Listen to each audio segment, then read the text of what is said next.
Well, yeah. But you have basically some kind of system where people are paying into a pool. Yeah. And then you have people taking out money. Yeah. As a basic income. But how could you make this identity that I'm not registering 5 times possible?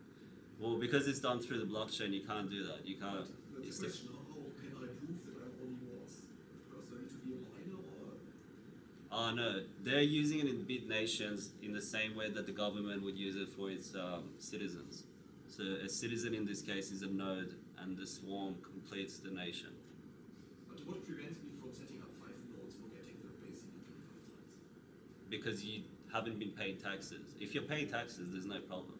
If you're voluntarily paying taxes on all 5 nodes, it will happen. But if you're not, you don't get an income if you're not contributing to the environment yourself. So if you have 5 nodes, 4 of them might not get any income because you're not paying any taxes to the corporations and making transactions. You're not living within the network. So if you're just there to collect, it won't work. And the thing is, if you make a transaction with a corporation that doesn't pay tax, for that amount, until that amount has cleared, you won't get any income. So it's very balanced like that. Because universal basic income, that would suggest that you get it no matter if you contributed to something or not. Yeah, I think that's the wrong. Yeah. So Well, the term is maybe misleading. Yeah. Because that's the term that they use themselves. So I'm not really promoting it. I'm just kind of relaying. No, I'm just wondering how, Yeah. how the system should work. Because when it's identity. If you're interested in this topic about sort of building an identity, or there's a Dutch guy who has this identity.fi, and you can find some information about how he visualizes it, creating an identity within this sort of Bitcoin world and these sort of decentralized networks. This is what I would recommend, identity.fi. Was it this system where you can join the network and you need to know people who recommend you? Yeah, correct, yes. Yeah. I mean, it's maybe not related to the question, but Yes. No, I'm just wondering, it's like universal basic income, and that you should pay taxes first to get something. Well, it's universal basic income in the way that, like, right now I might go to the shop and I do a lot of interactions and I pay a lot of taxes, but I don't get that back. I can't go home and I get that back. The government decides what happens to that taxes. This isn't a decentralized way of handling fees and tax within an economy. So by doing it this way, people get, well, they do, you know, in the sense get a universal basic income because everyone's getting an income as long as they are in that society to understand the principles of it, which is you voluntarily pay tax if you want an income. And as long as you understand that, everyone will get their share. It is the person that comes in trying to break it or trying not follow those principles that doesn't get an income, which in such a case, they wouldn't even be in the environment to begin with. So I understand what you're saying, you should really provide an income to everyone, but I'm not the developer nor the promoter of it, so I will find out and guess, you know, relay that to them. Yeah, sorry. Do you get more than you put in? No. It's been designed so, for example, if I make a transaction and I buy something for $1,000 and I don't pay tax on that $1,000, I don't get any basic income until I've spent another $1,000 or something like that. So it puts it into blocks. So it takes into account what you have paid and what you've paid tax on, and based on that, it will give you something back. But if you don't, Not just not charge you in the first place. Or do you get less than you put in? no. So if you get the same that you put in, why charge? Well, it's to sustain the entire economy of that network. So it's the same as why would you pay, for example, a transaction fee on your Bitcoin cent or something like that, where you cannot do it. But a lot of people do, and it sustains the network. Yeah, if I don't do it, the network's going to die. Yeah, Yeah. So I'm paying it to keep the network alive. yeah, which in turn is paying you. So it's like a mutually beneficial. It's not, because if I put in 10 and I get 10 out, Yeah. Well, I'm not sure if you get out exactly what you put in. In that case, I thought the same thing, and it wouldn't make sense because then you might as well not pay, like you said. But I'm sure it has a system. This is a very, very new idea. You got to understand, this is a very, very new idea. This was never made possible. would it not be, with the idea of this, not be more along the lines of, let's say something like the Social Security Service in the UK, where they say you get £70 a week because you haven't got a job and this, that, and the other. Yeah. Wouldn't this be more a way of sort of saying, listen, we're not going to give the government the money to then give to somebody who might not deserve it. We're saying that this guy goes and buys bread and milk every day, and this is all he buys. He doesn't have money. He doesn't buy sports cars and what else. And somehow, with an analysis, find out this is somebody who needs money. Yeah. And then the taxes that people are spending on sports cars and what else, sort of those taxes directly go to the basic spenders. That'd be more. That would make sense. The way you put it makes sense. I guess, see, with their application, it also works that if I come to you and you have a network of users, I get access to your network of users the moment I make a transaction with you. So it also promotes networking effect in a transaction way. So I get the benefits of your entire network the moment I've dealt with you. And that allows everyone else to know kind of in your network that I've dealt with you, and I become, the network gets bigger and bigger as you make more interactions with people in your network. So it's, in his idea, he's tried to recreate life in the network sense. So if I interact with you, I'll have an effect on you and you'll have an effect on someone else, and you know, it will replicate through the entire network. So it's in the same way, but in the way that if I make a transaction with you, I get access to your network because you've made a transaction with them, and you therefore get access to my network because I've made a transaction with you, and so on. And you start forming, I guess, little societies within the network where people are sustaining their societies through their contributions and fees, which in turn looks after them. If that makes sense. Yes. Oh, sorry, you were like first. Sorry. Just, I think there is a connection between the Bitcoin price and the other spheres of existence of the blockchain, of the Bitcoin blockchain. Yeah. And I think because it's not connected, the miners don't get fees on the other assets or Bitcoin 2.0 or side chains that are existing on the Bitcoin blockchain. They get their transaction fee only in the Bitcoin. So this missing link that miners don't get value other than Bitcoin as a currency is a broken link that should be taken care of. Do you mean the value of Bitcoin based on its currency value? Yeah. Yeah, I understand that. I guess my perspective is that when people think of Bitcoin, they think currency, but it really isn't currency. It's like, think of it as the internet as like a fax machine or something. You know, it's not. It's much more than that. That's. But I do just agree. say that there is a small problem in really keeping this blockchain alive is transferring value from other currencies or things that live on it. Yeah. To the miners, that they will still have the will to sustain their. Oh, for sure, of course. And that's what the reward incentive does, is like reward the users for maintaining the network. But obviously if the price is very low, I can see how it would be a bit of an issue. People shut down their nodes, which they have been doing. But I understand. Yeah, sorry. Thank you for your presentation. That's all right. I'd like to know what you think that the social costs will be of the blockchain. Because in your presentation it's more on the benefits. Yeah. Benefits. What would you say the cost would be, the social cost? The social cost to be a lot of jobs would be destroyed. A lot of fields of research or bachelor degrees would become obsolete because they would all be replaced by the blockchain technology.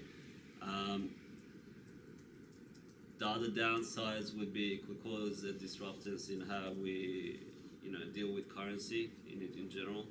But I don't see that being very I don't think that's something that could happen very easily. The social aspects, I think it will improve things if anything. I can't see too many negative aspects. The only negative parts of this is if it gets manipulated and hacked, which it can't really happen because you need the computer the size of the sun to do such a thing. And if you do break it, then you're looking at breaking SSL encryptions and a lot of other issues like online banking, and pretty much the entire internet will go collapsing.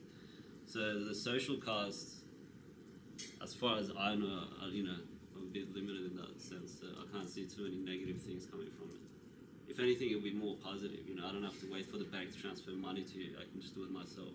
You know, there was a case where a German bank, Sparksys or something like that, was blocking Bitcoin payments. And I think that's horrible. You know, I don't give my money to the bank so they can decide what I should do with it. I give it to them so they can hold it, and then when I see fit, I will want it back. It's my money. So, you know, the fact that banks think for some reason they can intervene between you and your transactions and have a say, I think it's crazy. And it doesn't need to exist. You know, governments are selected by the people to represent the people. They're not selected by themselves, ruled by themselves, and we just do whatever they say. Like, it's your lawful duty as a citizen to overcome a government that is trying to do anything but represent the people. And that's actually in the Constitution as well. So, yeah.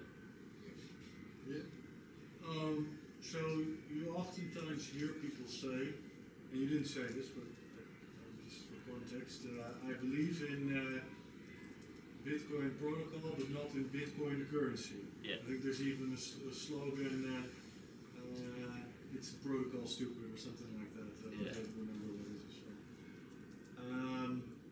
Now I'm wondering, what you didn't say that, but you have been saying, well look, it's much more than currency. Well, what about, you know, how successful can the Bitcoin protocol be without, if the Bitcoin as a currency doesn't function very well? So is it possible to have very successful applications of the Bitcoin protocol without a successful currency? And what I'm particularly interested in, very interested in Bitcoin being a good, stable store of value. So can we exploit all these other applications if, at the heart of it, Bitcoin currency is not a stable store of value and doesn't function very well as a store of value? Well, it depends what value is to the person, I guess. You know. No, I mean stability in buying goods outside of the Okay. Non-inflationary deviation. Well, you can look at it as like storage coin. You know, you can't really go buy anything with storage coin, but I would say yes, it would still prevail. It would still thrive, if anything. And because it's thriving, it will get its money value.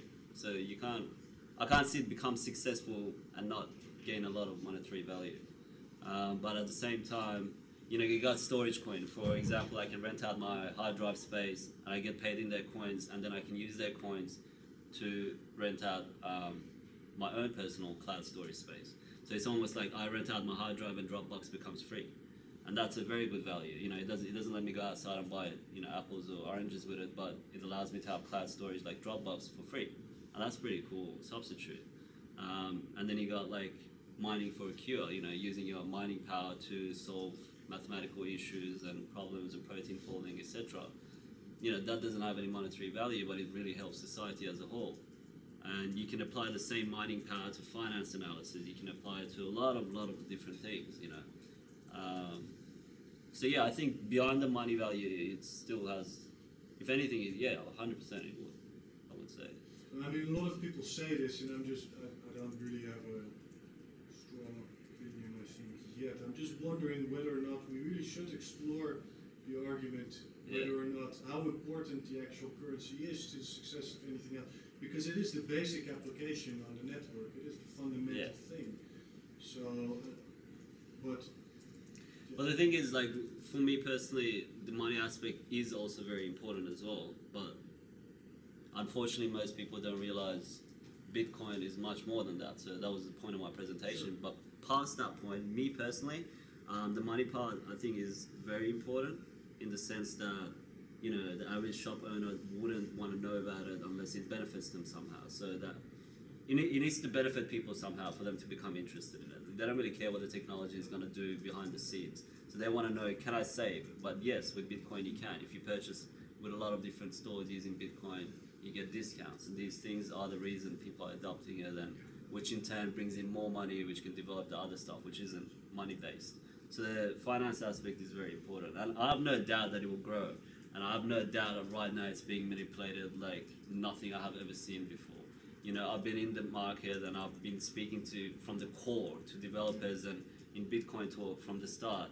And every time I hear the media, I feel like, you know, it is so far from what I just heard half an hour ago from the developer then I'm losing my mind. It's like, who is really controlling the news? And I get it, like I really get it. If I was a bank owner, if I was in the government, I would slow down too, you know? Why would I want something that's going to remove all these fees that I'm getting for free and remove all these paperwork and everything that's slowing everyone down, you know? Why would I want everyone to be on the tip of their toe? I'm not going to make money that way. Which is really bad to say, but that's the reality of it. And so in that sense, it's you know, that's why I find it's my job and everyone else's that knows the truth to keep telling people the truth. So if you meet someone that's like, Bitcoin is failing, it's like, no, it's not failing. If you talk about the dollar value of it, yeah. But as a whole, it's thriving. Yeah, so, yeah. You said you talked to Patrick Byrne? Yeah. He's working on the stock exchange, decentralized? Medici, yeah. When is it coming? Well, yeah, they said, it was really, actually really interesting speaking to him because, you know, it was so inspiring to speak to someone like that. And you know, his idea is that he's seen what corruption in the Wall Street has done to people, and he has like put out extensive documents, you know, going into it and trying to find out the people responsible for stock manipulation.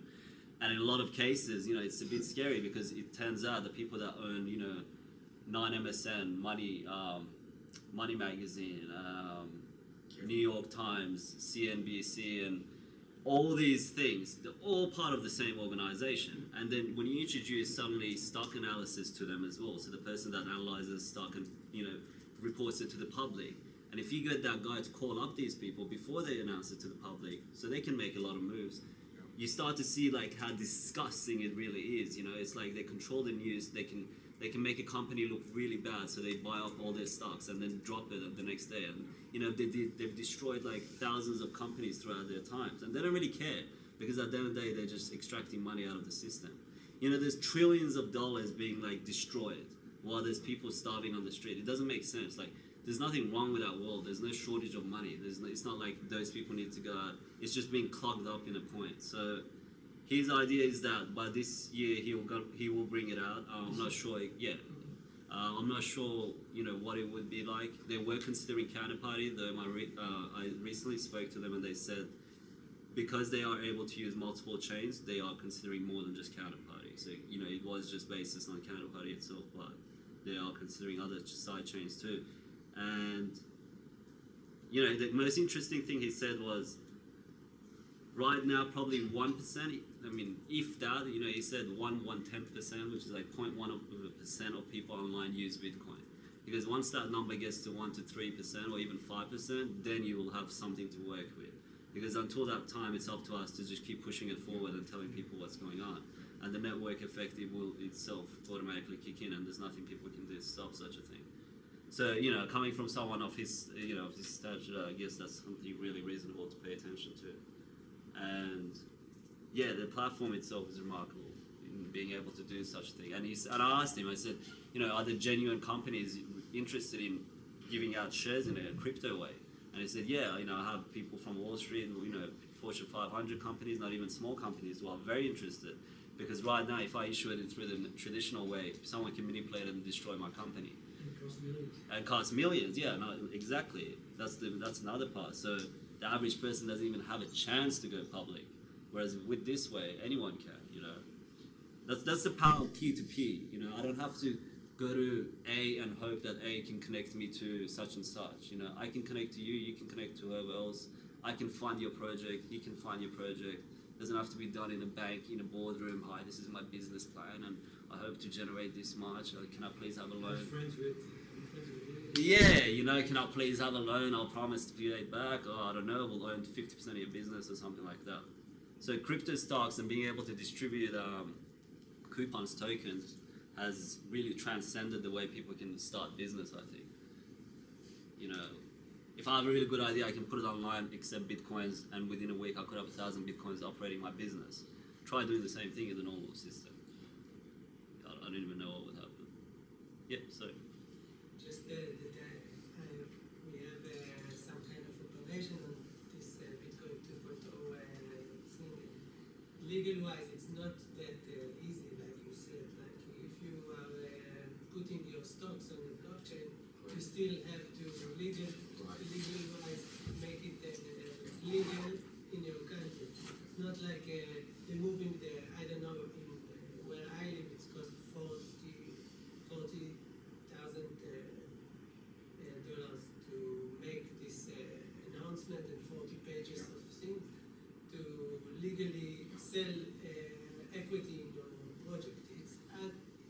really you should change things, that it won't be equity if you want to sell it. See, but that goes back to what I was saying. Then you're following the Bitcoin principles through the same things that infested our current But economy. what he's doing is not, he won't remove the legal barrier out of the stock exchange.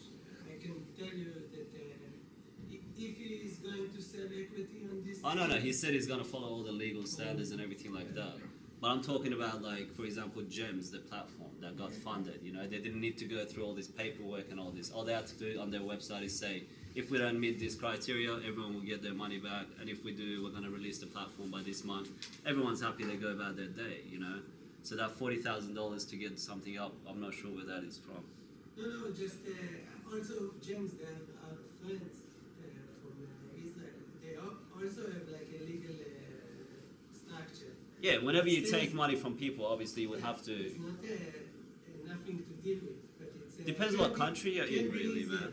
Yeah. It depends what country you're in. I'm sure in a lot of countries you can do it without having any legal obligations to anyone. At the end of the day, you're accepting tokens. Why should the government charge you on tokens? It's digital currency. What are they taxing you? If I don't convert it to cash, they can never tax me for it. But usually people need